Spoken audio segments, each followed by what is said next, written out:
As reporters, we all love telling stories, especially when we can tell people about something that's really useful news for them. The best thing about making the switch from general news to business reporting for me is that I get to talk about things that impact all of us, whether we know it or not. You know, I didn't study economics in school, and I used to joke that I became a reporter because I didn't like to do math. But I really love the challenge of taking market and economic concepts and making them relatable to everyday people. You know, years ago, I was in Cuba visiting my family, and when I told my cousin that I was a market reporter here at the NASDAQ, he said that that was something he really couldn't relate to at all. You know, in communist Cuba, it's not like you learn about capitalist markets.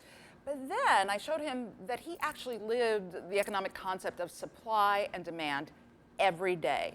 There's so much scarcity in Cuba. Trying to get meat at the market, for example, is virtually impossible on any given day. And so when you do find it, it is extremely expensive, whereas bananas are plentiful, so they're pretty cheap. So I told him that is the concept of a market that you live every day. Ultimately, for me, being able to make finance and the economy more relatable, it's really about empowering people. It's become a real metaphor for me about life. To get ahead for people like me who come from blue-collar backgrounds, well, we really have to invest in ourselves and in our futures.